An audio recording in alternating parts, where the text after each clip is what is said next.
time for UNA Football Night from Lost Pizza. For the next hour, we'll go in depth as we talk to your University of North Alabama Lions. UNA Football Night from Lost Pizza is brought to you by Lost Pizza Shoals, Burnley Spine and Sport, Singing River Brewery, Alabama Health Guidance, Renaissance Eye Care, Herbo Coffee, and Brown Equipment Company. Live from Lost Pizza in historic downtown Florence, here's the voice of the Lions, Benjamin Ray. Oh, welcome back to Lost Pizza Shoals in downtown Florence, Alabama. Welcome into another week of UNA Football Hour. I'm Benjamin Ray alongside Mike Ezekiel. We got another jam-packed show. Brent Dearman's in the house. We'll check in with him momentarily. We got some studs on both sides of the football as well. Drew Lawson, Tay Martin. We're going to chat with them coming up here just a little while as well. We're coming off of the 49-21 win at Northeastern State. And, Mike, it was the first home game of the year. It was the band extravaganza. It was the 1949-1989 reunion. Great crowd, over 1,000 band kids, I think, out on the field. Great turnout for the reunion and a big-time win for North Alabama. All around a great way to start the 77th and final season at Brawley Stadium. Yeah, 49-21 win, a huge confident booster for this team to get a win, to do it in the home opener in front of 9,700 fans plus. I mean, just a great crowd, a great environment. Final year at Brawley Stadium. This program is determined to make it a special one and a good way to start right there. And you got a couple of other big home games coming up, not to get too far ahead, but homecoming in a few weeks. You got Central Arkansas and EKU on the schedule. Those will be really exciting. I expect big crowds for those as well. It's going to be fun indeed. Let's jump into this 49-21 win just momentarily before we check in with Coach Dearman. And North Alabama scored on the first 8 drives of the game, 6 touchdowns from 5 different players, 2 field goals, a record setter. We'll talk about that in just a little bit. 500 yards of total offense. And Mike, there's so many little things.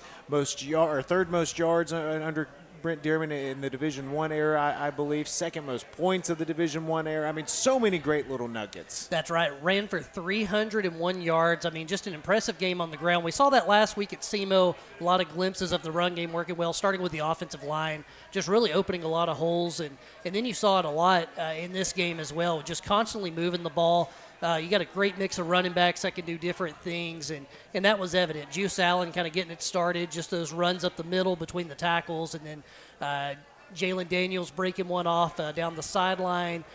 We saw that from Jalen Fletcher. We saw that from LT Sanders, and then Destin Wade starting at quarterback. He ran the ball well.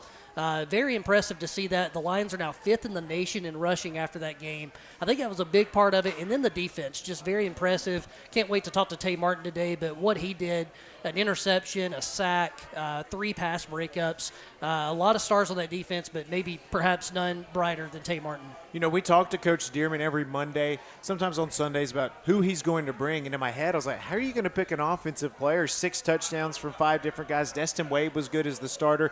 And it's very fitting that Coach Dearman chose an offensive lineman for the 2nd consecutive week. That's right. And I can't wait to talk to Drew Lawson. It's going to be a lot of fun. Just his story of how he came up the ladder at Southern Miss, started his final year, and now he's back with Ben Thomas, offensive line coach who came over and who coached him last year. And now he's shining at North Alabama, starting center, and we got a great offensive line. I can't wait to talk to Drew. Coach Dearman's in the house. The players are in the house. We got Brock Caraboa, Morgan Cruz, Big Mike Johnson snuck in. We see him back over there. I know I'm missing some others. A great turnout here at Lost Pizza Shoals. Coach Dearman's here. Let's take a timeout. When we come back, we'll check in for the first time with the head football coach at the University of North Alabama. This is UNA Football Night from Lost Pizza Shoals on 93.9 The Score.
It's a great Monday night down here at Lost Pizza Shoals. Welcome back to UNA Football Night. Benjamin Ray, Mike Ezekiel. Now we welcome in the head football coach at North Alabama, Brent Dearman.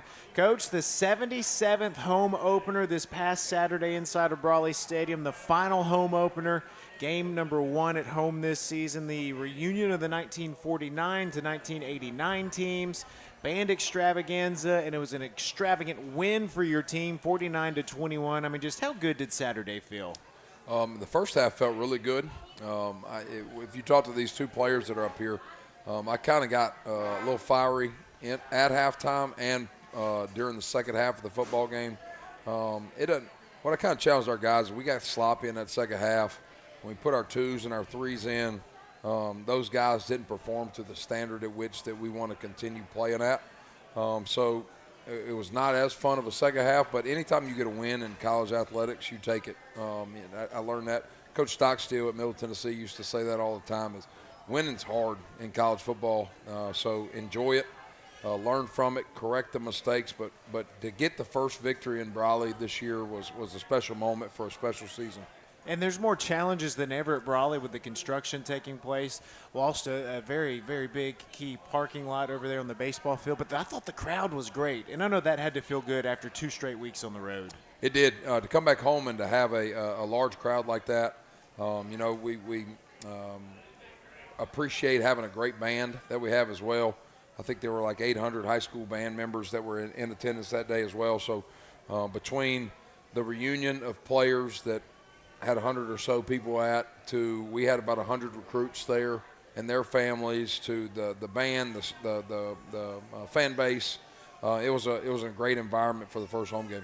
That's right, and you gave them a lot to celebrate. A lot of light shows in that first half. We scored on every single possession of the first half. And like you said, there's some things to work on from the second half that you focused on. But let's talk about the run game, man. You really got something there this week. 301 yards. That's the 5th time since you've been here that we've ran for that many yards or more. Talk about what's working right now. Obviously, you got a lot of running backs, a running quarterback, a great offensive line. Yeah, I think right now we're leaning on the big guys up front. It's a position that I didn't feel like we were great at last year up front, and I think we went out and we got some key pieces. One of those guys is here tonight, and Drew. To add Noah Boltikoff, good feeling for us, and it's creating a pretty good competition. Our week 1 starting tackles, Whit Mitchum and Noah Boltikoff, didn't play in this past game. We play with Big Ray, Gage Saint bumps out the tackle. So that just elevates. We all know you're going to play multiple offensive lines in a year. Some guys are going to get banged up. So when you got 7 or 8 deep at offensive line, it's a good feeling to have. We've got to get everybody back healthy, so we feel back strong. But we got a crew of running backs that I think 5 different running backs may have scored a touchdown or something of that nature. We've got a really talented room, so we're going to lean heavily on the run game and help our quarterbacks out as we're going into the season, getting them a little bit more of a connection and a feel for the game. Son of an O-line coach, 301 yards rushing. Juice Allen, 8 carries, 91 yards, 2 touchdowns. He had a 57-yard run. Jalen Fletcher, 16 carries, 72 yards, and a score. Jalen Daniels, 5 carries, 55 yards, and a score. LT Sanders, 5 carries, 30 yards, and a touchdown. I mean, again, Coach, how are you guys keeping this rotation so fresh? I tell you what, when you got so many talented guys in the room, Mike Johnson is half running back coach and half counselor, because when there's 6 talented players in the room, you have to do a little bit of counseling sometimes because they all want to play, they all want to help contribute, and we're trying to find ways to get multiple guys on the field. We're trying to find formations that they can be the best at and do what they're best at to help our football team. So it's a tough challenge, but it's a fun challenge. So when we get done with the show, we all go back on Monday nights and we really get into the game planning side of things. So this is the night that we figure out who's in what formation and how we're going to feature them for the week. You talked about a great run offense. We've been talking about that the whole show. But let's talk about the run defense a little bit. We rank 5th in the nation right now, FCS, in rushing, 17th in rushing yards allowed, and, of course, only 17 yards rushing for Northeastern State. A lot working on defense, especially in the front. I come to these shows on Monday nights for y'all to teach me the statistics. I just steal them from Mike. I just do the research for you. I don't even know. I just work on the next week, but that's some good stats to find out right there. I tell you what, to honor, number one, I'm a son of an O-line coach, so my dad lets me call home and talk a little bit longer when we're running the ball. I'm welcome home for Thanksgiving if we can rush the football. But to honor, you talk about the 40s through the 80s teams, they were built on rushing the football. Yeah. And for all of those teams to come back and for us to be able to run the ball in front of them, that was a special moment for our players and for our staff. And then for our run defense, I think our defensive line is the strength of our defense to start the year off. I think we're going to continue to get better on the back end, but we're leaning in on that defensive line group. Jaheim Ingram has been a force early in the year. Big Ox, Big Caleb Brown has been a tough guy to handle. So we're going to continue leaning on those big D linemen up front because it's hard to run against us. And you even look at a Western Kentucky team. It was hard for Western Kentucky to run, and the opponent we got this week is built around running the football. So we've got a tough challenge ahead of us.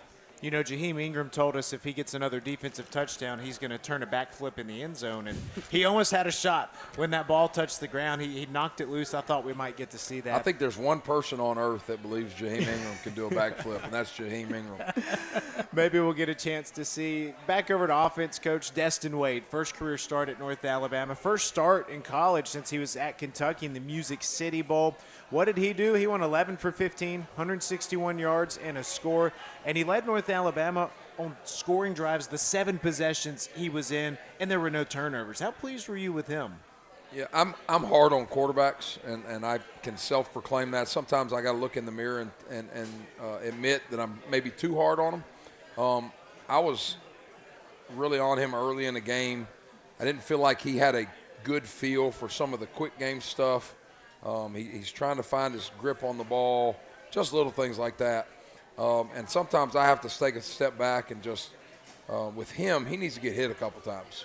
He's a big guy, runs really well. But when we started calling some QB run game, it kind of helped settle him in, and then he started performing a lot better after that. So anytime you lead 7 straight scoring drives, no matter what level it is a good testament to you as a quarterback. It doesn't matter what your stats are. It matters if you can get the offense in the end zone. And that was a great stat for him to put the ball in the end zone in 7 straight drives. A couple of those scoring drives, Coach, came from Ian Vachon finishing off a field goal in the red zone. But let's talk about that last one. You think of good memories in Brawley Stadium, and one that I share kind of with Ben is catching that 54-yard field goal that was kicked. And we thought, wow, we may not ever see a field goal that long ever again. Of course, Ian goes and breaks that record on Saturday. Well, I was telling some of my close friends here tonight that Ian actually was in my doghouse up to that moment. So a lot of our kickoffs, we were a deep kick left team in this game, and Ian kicked 4 straight balls in the middle of the field, and all the kickoff unit is going at deep left.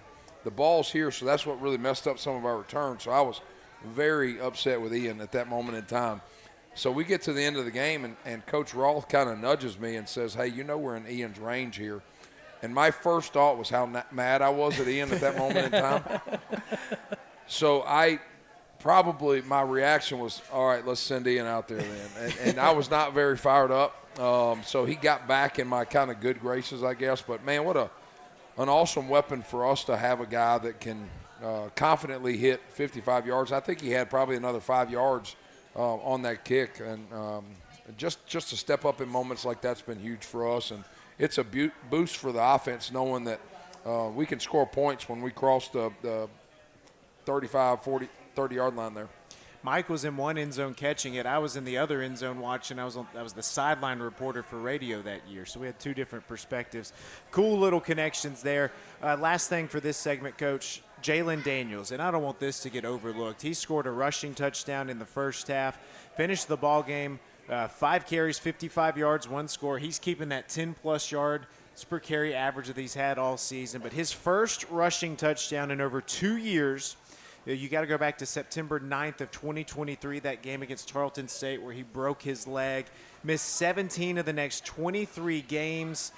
in 2023 and 2024. I got to talk to him yesterday. I said, hey, man, was that pretty emotional? He said, yes, it was. But how about that moment for him? Oh, it's special for him. It's special for us as a staff. It's special for Josh Penny, Dr. Hovatter. When you see a guy that has been through what he's been through, I mean, he's broke his leg twice. He's got a metal plate in his leg. It re-breaks after they put the plate in there. He tries to come back. For the folks that don't know, because of the surgery, he had tendons that started curling up his toes, so his big toe was facing down. So they had to go in and surgically repair that. And then toes 2 and 3 did the same thing. They had to go in and surgically repair that. So he's had a 2-year journey. And to be able to come back and still be the fastest player on our football team is amazing. It shows you his work ethic. It shows you how talented of an individual he is. So that moment was a huge moment for him. It was a huge moment for his family that were all in attendance there. And I'm sure Hovatter and Penny were over there celebrating a little bit as well through all that they've been through with him. It's great to see. Great to see JD roll. Great to see UNA roll as well. Let's take a timeout. When we come back, we're going to talk a little deeper about the Northeastern State game. We got Coach Dearman's play of the game, and we got some other firsts to talk about with some other young players as well. We'll be back to Lost Pizza Shoals after this. This is UNA Football Night on 93.9 The Score.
Good food, good time, good fellowship here at Lost Pizza Shoals in downtown Florence. This is UNA Football Night. I'm Benjamin Ray. That's Mike Ezekiel. Brent Dearman, the head coach at North Alabama, is here as well. We're going to open up this segment with our play of the game from Saturday. And, Coach, there were a lot of big plays to talk about. Before we jump to our play of the game, I want to talk about one of my favorite plays involving a guy who you call a 6 offensive lineman. He says he's a skill guy.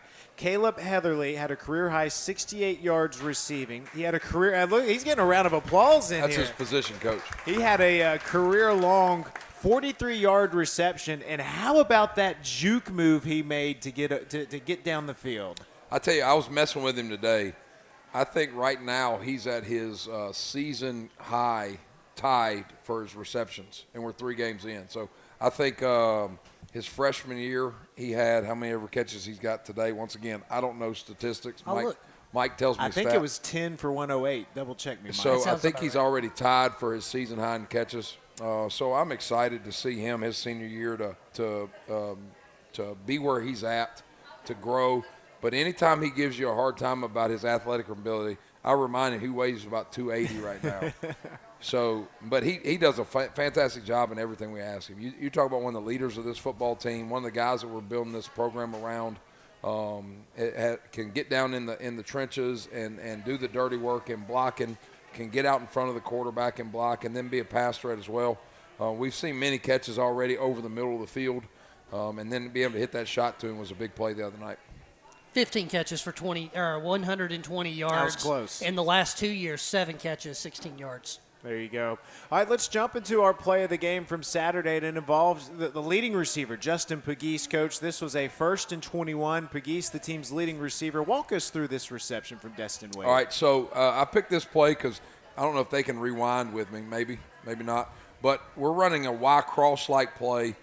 His first 2 options at quarterback are in the boundary, and they kind of cancel each other out. So Destin has to move on to his 3rd read, which is Pegues. You see Destin's eyes right here, work to the boundary, starts on Tanaka, kind of saw heavily, and then he works to the 3rd guy who's running a deep crossing route against man coverage. And for Destin to make that throw with a little bit of pressure in his face over the middle of the field, I thought that was a big-time progression and read for a quarterback that is starting his first game here at UNA. So I thought it was a big play by both of those guys. In his first start at North Alabama, he's been with you since he got here last spring, I know, but Justin Pegues, first-year guy as well, so it's got to be great to see that combination building. Absolutely. They're both big-time players. To see their connection over this short amount of time, Pegues is an easy guy to hit because most of the time he's usually open. He works his tail off. And to see how well those 2 guys have kind of grown together. Tanaka had a big catch up the other team's sideline as well. There were just a lot of big plays. I kind of picked this one because to see the eyes of our quarterback to get all the way to number 3 in a progression, it's kind of a good sign for us. So let's start with this. You were a former quarterback yourself as a player. You've coached quarterbacks. There's a lot that goes into that. First of all, whether you're under center or shotgun, you got to secure the snap. Then you got to drop back and make sure you're not falling over yourself. You got to think about your reads while you're doing that. You've actually got to make the throw. But maybe one of the parts that is forgotten is making those reads.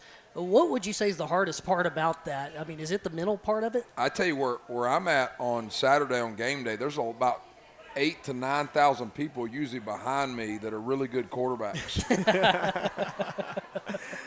And it's usually just throw to the open guy. That's usually what I hear a lot of. But on that play, for example, he has to process, all right, what is the progression on this play? For that play, he had a fade stop and a hitch route that were like 1 to 2. Yep.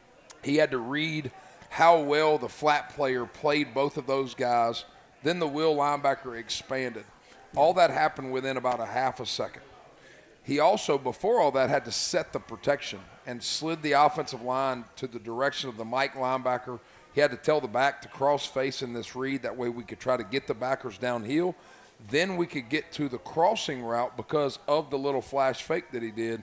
We're able to hit the crossing route right over the top of the linebackers on that play. So I know it's pretty simple for a lot of people to just to say to throw to the open guy. But there's a lot that goes through that guy's head every single play. I followed every bit of that you were saying. I'm going to test you at the end of all this. I mean, how many seconds did he even look at Justin? I mean, it almost looked like he was looking that way the whole time. Well, I'll give you a little heads up. For anybody there's a lot of people behind me that are better quarterback coaches than myself. But anytime the quarterback's feet move, his eyes need to move.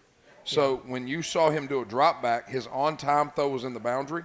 And then when he reset his feet and his eyes then found Pegues. That makes sense. That does. Wow. Hearing coaches talk about quarterbacks, hearing baseball guys talk about pitching, it's two things that I can't do that I love to hear. That's a great breakdown, Coach. 100%. Let's talk about some other firsts from this past Saturday. And staying on the offensive end, Noah Gregg, Brooks High School, had his first career touchdown catch. He had his first career catch against SEMO, I believe, last week. And then he got to celebrate with his former high school teammate Carson Wheeler, also from Brooks High School, Coach. And again, you got to play a lot of young guys, but another fun first. It was an awesome experience. We actually showed y'all's video that y'all put on social media from that touchdown in our team meeting today. Because a cool part of that video is Noah's catching this pass, makes a great catch, gets in the end zone there. All the other 10 guys that were on the field, every single one of them came to Noah and celebrated with him. Kind of a coaching point that we've had this season is I think Alabama softball's coach started the Medita, everyone having success, enjoying the success of others. And to watch our guys go over there and the joy that they had for him was just a cool moment to have. I think Ryan Walker lifts him up in the air. So to see that moment was pretty cool for him, but also for our whole team. And to know that he came here as a walk-on. Came here, was a beanpole. I think he was about 125 pounds when he came out of high school. And he was still 6'4", though. So he needed some weight, and he busted his rear end. He loves UNA. Grew up around this place and earned his cell phone scholarship, and now he's playing in football games. So that's an awesome story and an awesome moment for all of us. Does that remind you guys of another former Brooks High School receiver who walked on, who loves UNA, who worked his tail off for you? Absolutely does. You know, they're a lot different players, but mentality-wise, him and Kobe Warden are a lot of the same. Kobe was a competitor.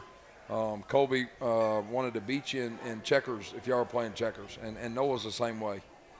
Yeah, I love that. And the most, I guess, biggest impressions we had on social media was from that video. Noah Gregg gets a lot of support, not only from the team, but the fans. I mean, people love to see a local product succeed, and to get his first touchdown was big. And, Coach, that participation list really grew in that second half. We got to see a lot of players got their first experience on a college football field. Who are some people in the second half that maybe got their first bit of playing time that stood out to you?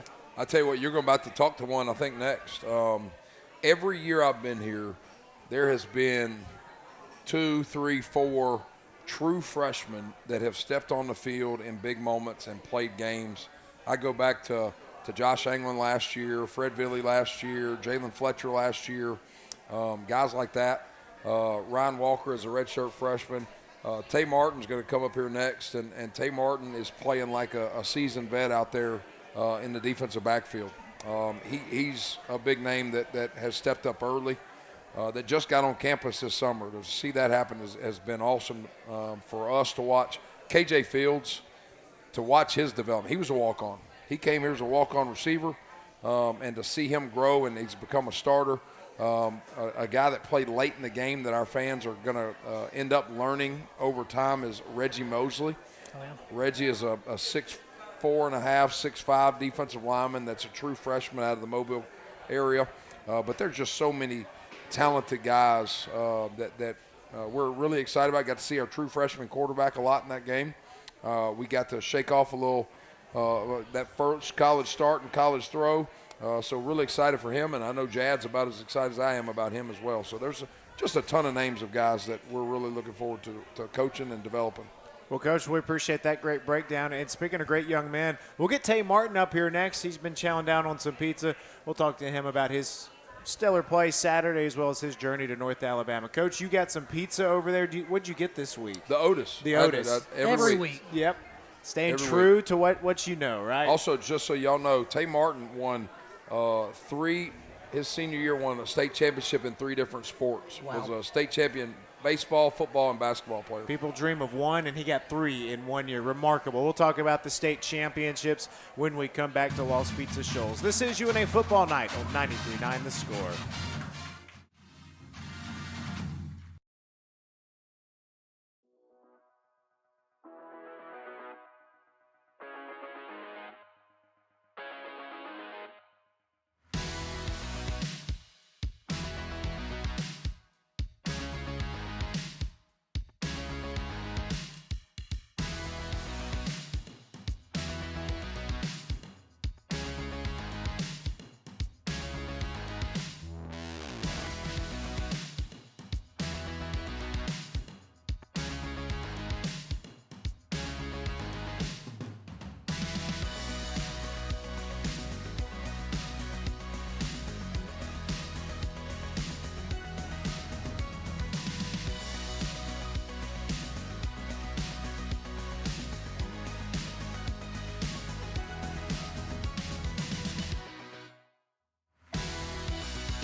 From Tallahassee, Alabama, we've got Tay Martin from Reeltown High School. North Alabama defensive back, a true freshman. While he was not UAC Freshman of the Week, he's our Freshman of the Week here at UNA Football Night at Lost Pizza Shoals. He had 6 tackles, 1 interception, 4 pass breaks, 1 sack on the season. That interception and sack coming this past Saturday inside of Brawley Stadium. Tay, true freshman, how you feeling, man? Right now, I'm feeling great, man. Coming out there, performing the way that I performed. How good did it feel your first time under the lights at Brawley, putting on a show for the hometown crowd? It felt amazing because knowing that this is the last season for Brawley, and I came out and performed like that. Yeah, as a true freshman. Yeah, and as a true freshman, to be able to come on the coach's show just 3 weeks into your college career and get to celebrate and get some food. What's your pizza order today? had a lot of pepperoni and meat treat type of pizza today. Okay, yeah, keep it simple. I like that. Yeah. Taylor, let's just dive right in a little bit on your high school career, kind of what led you to UNA, Reeltown High School. 4-sport athlete, but you won 3 state championships, as Coach said. Tell us what that was like and what that feeling is, not just to have one, but multiple. They all felt the same because knowing how talented I am, I always wanted to strive big on sports because sport is my biggest passion. I'm very greedy when it comes to sports. I hate losing. I always love winning. We got the win on Saturday. And let's talk about those state championships. I had a source tell me in your football state championship, you had an interception and a touchdown catch, and I think a couple of other big plays. But what's your favorite memory when you look back at that one? Me catching my last touchdown for my brother, as he was my quarterback. I bet that was very special indeed. Yes, sir. Yeah, your brother also very talented. Let's talk about this defensive back room a little bit. I was talking to Coach Locke earlier today. Coach Locke said, "Hey, I want this to be known. Week 1, your guest on the radio show. Who did we have week 1? It was Brian Dilworth. BJ. Yeah, BJ Dilworth. Second week, Devon Martin. Third week, Tay Martin. So, cornerback, defensive back room is kind of winning right now. What's it like playing with those guys? It's awesome playing with them. Them coaching me up, me listening, taking the training, the tips, and even Coach Locke, he gets on me every day because he knows what I'm capable of doing on the field and in class. Now, your strength coach, Tiger, I always ask for information about guys. Hey, who are some of the fastest guys? Who made big weight room gains? He listed you as one of the fastest guys, running 22 miles an hour. I know you did track and field, won a state championship in that as well, but 22 miles an hour, man. What was your off season like as you got ready for your first year of college football? My off season was very, very hard, but I made a big transition from high school to college. Him getting on me in the weight room, telling me to put on more weight because he knows what I'm capable of doing. Yeah, absolutely. And you've definitely proven that you belong at this level, and that'll continue to grow as you go. But as a true freshman, going through your first fall camp, you're going up against a lot of talented and experienced wide receivers on the other side. What was it like having that competition just internally with some of those veteran guys? At first, I was scared, but then as the game started going, that's when I felt way more comfortable than I was going into the game. Baseball state championship. Let's talk about that next. I mean, 3 state championships in 1 year is unbelievable. Most people dream of 1. Most people don't get a chance, but you got to win 3. Baseball state championship. What's the big memory from that? Me catching the last out in the state game. Did you keep the baseball? Yes, I did. That's a veteran move right there. Was there any nerves like, I better get this final out? A little bit, yes. What position were you playing when Center. you got it? Center field. I love it. Well, so you talked about you played center field. You like playing shortstop better, though, right? Yes, I do. Absolutely. Well, let's transition to the track. You were a great track runner as well. What were your favorite events? The 100, 200, and the 4x1 relay. Well, Tay Martin, Saturday against Illinois State. Let's wrap up with this. What's it going to take to go get the road dub against a nationally ranked team? Win every day, 1 by 1, then we'll lead up to Saturday. We're very excited for it. Tay Martin from Tallahassee, Alabama, Reeltown High School. He's now a North Alabama Lion. Should have been UAC Freshman of the Week. He's our Freshman of the Week right here. Right. Thank you so much for joining us, Tay. You too. We'll take a timeout. We're going back inside the trenches. When we come back, North Alabama center Drew Lawson joins us here at Lost Pizza Shoals. You're listening to UNA Football Night on 93.9 The Score.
It's family night down here at Lost Pizza Shoals. Mike Ezekiel's family's in the house. My family's in the house. And our next guest, Drew Lawson, his family's in the house as well. You're listening to UNA Football Night here at Lost Pizza Shoals in downtown Florence. And we welcome in Drew Lawson from Madison, Alabama, prepped at Bob Jones High School, spent 4 seasons at Southern Miss, where he was a captain a season ago. Now he's here anchoring the North Alabama offensive line as the starting center, an offensive line that's leading the 5th best rushing attack in FCS football. Drew Lawson, thanks for joining us, man. How have you enjoyed joining the UNA family this season so far? It's been great, obviously, being this close to home.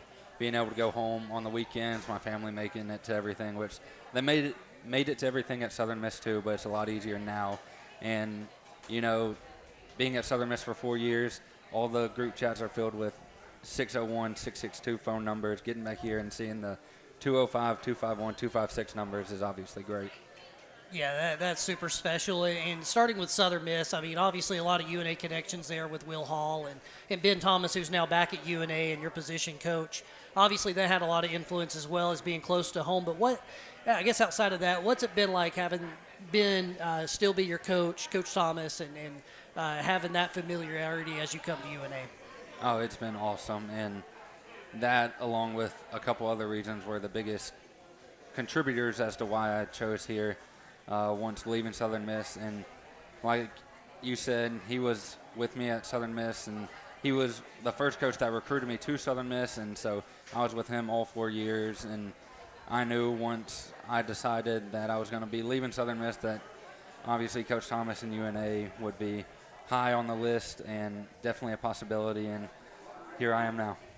All right, so David Glovac, sports writer for the Times Daily, wrote a feature on you during preseason camp, and I'm super excited you're here tonight because people came here for pizza. They came here from UNA football talk, but they didn't know that you and I were going to talk barbecue for just a little bit. You are a grill master, I understand, correct?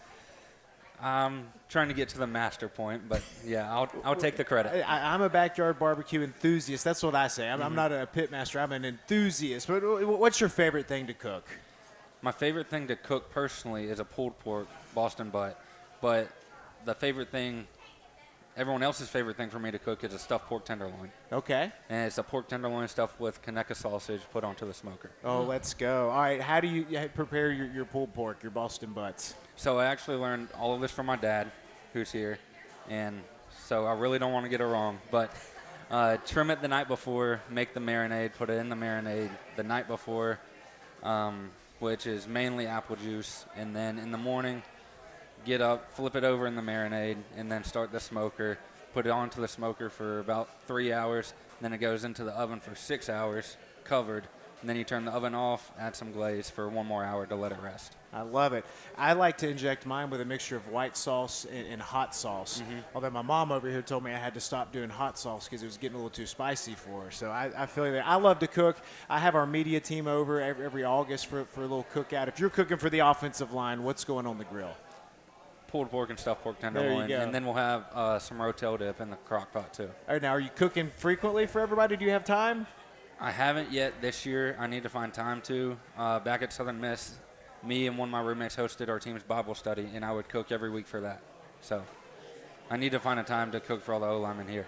That'll do it for our barbecue cooking section, Mike, unless you have something to add. We're not done yet because I want to ask about the rotel dip. I remember you talking about it in your interview with David. What goes in the rotel dip? So for the longest growing up, it was Velveeta cheese, country sausage, and rotel tomatoes. Then once I got to Southern Miss, one of my roommates did cream cheese instead of Velveeta. Yeah. And so I kind of made the switch over to that too. So whenever I go home and we have rotel dip, it's a little bit of a conversation about which one we're going to do. So why not both? I'll tell you what, Drew, Bank Independent Stadium's going to open up next year, and I've already decided that we're going to have a comm staff tailgating spot, and we're going to barbecue every week. So you'll have to come next year and help us, and we'll do a little tailgate segment on some of our broadcast stuff. So offensive line-wise, man, 5th in the nation running the football. Big fellas love it, right? How much pride are you guys taking in this right now? I mean, obviously we love to have that responsibility on us, and we love to see the success. But also, once we get into the film room on Mondays or even on the sideline looking at the tablet Saturdays, we can't help but see the little details and the yards that we left on the field, whether it be a slight miscommunication or a little bit of an error technique-wise, to where instead of us being where we're at right now in 5th in the nation, it could have been 1st, just with a little bit more attention to that detail and just pushing it even further. Let's get to 1st. Let's do it. Yeah. That's what I like to hear, man. Just very well said. And let's talk about some of these guys that you're in the trenches with right now. To your right, you got Ryan Walker. To your left, you got Colin Wright, Gage Saint. You and Gage kind of, had a really good competition in fall camp. Now he's playing at the tackle position. Very tight-knit offensive line. What's it been like adjusting with these guys and coming right in? They've made it really easy. And, I mean, for 4 years, I was the guy at Southern Miss welcoming guys in, so I know what it's like on that side of things. And now that I'm on the flip side, I'm really grateful for how easy they've made this transition throughout the summer and now through fall camp. And now once we're here into the regular season playing games, they've made it really easy for me. Wrapping up our conversation with Drew Lawson, North Alabama starting center, first year at UNA. And Drew, big test this weekend against Illinois State. Chance to make a big statement. How are you guys preparing? What kind of matchup are we looking for in the trenches? Once again, like you said, we're 5th in the nation in rushing, and obviously as an O-lineman, we want to run the ball. We want to establish the line of scrimmage and make our impact on the game, and no matter what, make the rest of the team and all the coaches feel confident that they can lean on us no matter what. And like you said, it's seen as a big game, but as a player, every game that you play in should be seen as a big game, so that's how we're approaching this week and how we should approach every week, that whenever we step onto the field, it's a big game. It's a big one indeed. We can't wait. Hey, we enjoyed talking football. We enjoyed talking some life. Wish we had some more time with you. I love talking the barbecue with you. Thanks for stopping sir. by. Thank y'all. That's Drew Lawson, North Alabama starting center. Let's take one final timeout. We'll bring back North Alabama head football coach Britt Dearman. We'll wrap up this week's edition of UNA Football Night. This is UNA Football Night from Lost Pizza Shoals on 93.9 The Score.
Tell you what, this hour flies by. Welcome back down to Lost Pizza Shoals. This is UNA Football Night. Benjamin Ray, Mike Ezekiel. We've welcomed back the head football coach at North Alabama, Brent Dearman. Coach, two outstanding young men. Every week I enjoy the guys that you bring by. I always look forward to seeing which dudes. Most of the time we know. We weren't entirely sure this week. We figured Tay would be one of them, but let's start with Tay. You've talked about him already, but a true freshman, and I'm assuming he's already made an impression that, yeah, we're not doing the 4-game thing with him. He's going all the way. Yeah, he's playing. We've made that decision. He actually bumped up and was a gunner on the punt team last week.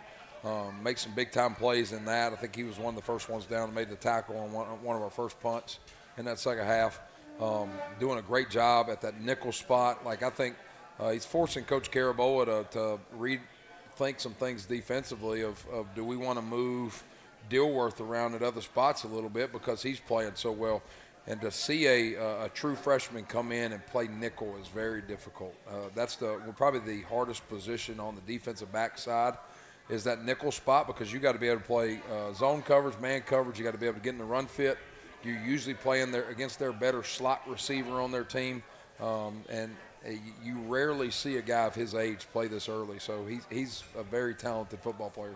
Coach, there's a lot of important positions in the game of football, but one that sometimes gets overlooked but is super important is the center position. And you better not say that out loud now. Oh, okay. But you got a very good one. We got a really good one. I was just telling Dr. Looney, it's nice when you've got a quarterback getting his first start to have a center that's getting his 20th-something start. That's right. Because he takes so much stress off the quarterback where, yes, the quarterback calls the protection, but then Drew fixes the protection where if he feels like blitz is coming from the other side, he overrides it and fixes it for us. He makes all of our calls up front. And just to have a seasoned vet right there, he's seen a lot of different fronts. He's seen a lot of different blitzes through his career. So there's nothing new for him. So to have that really helps our quarterback and really helps our whole offense. Coach, this week in a tough test against Illinois State. Last year we played a phenomenal game against them at Brawley.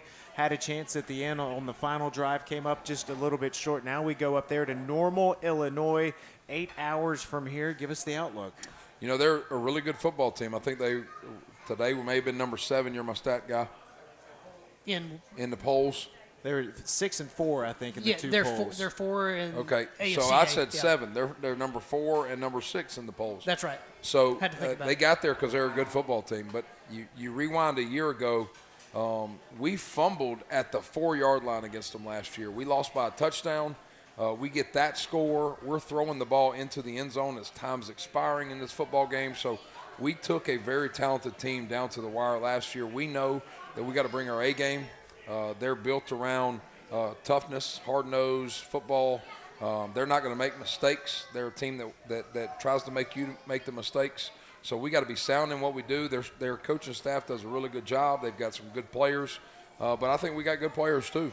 I don't know about the head coach, but we got a pretty good coaching staff as well. So we're going to go up there and give them everything we got. We're looking forward to it. Saturday, a noon o'clock kick in Normal, Illinois from Hancock Stadium. We'll be up there with Coach. And then check social media. We don't know if we're going to do the show next week with the bye week following or the following week. We're going to check the Mars Hill middle school football schedule. TBA, we want to make sure Coach gets some family time on one of these Mondays to go watch his son play some football as well. So, Coach, best of luck this week, and as always, thank you for breaking it down with us. Thank you. Thank you for everybody coming out tonight. Lost Pizza does a great job. Great crowd. Thank you, Chuck, who's actually in Vegas tonight. We missed you, Chuck. We'll see you in a couple of weeks back here in the show. So thank you to Drew Lawson and Tay Martin. Thank you to everybody that came out here tonight. For Mike Ezekiel, Ty, Grant, Braden, who just left, for Blair back at the station, I'm Benjamin Ray saying Roar Lions.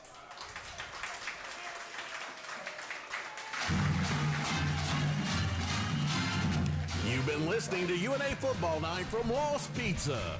Tonight's show is brought to you by Lost Pizza Shoals, Burnley Spine and Sport, Singing River Brewery, Alabama Health Guidance, Renaissance Eye Care, Turbo Coffee, and Brown Equipment Company. Thanks for listening, and Roar Lions. Wyndham was like, Coach, you want to do the fight song?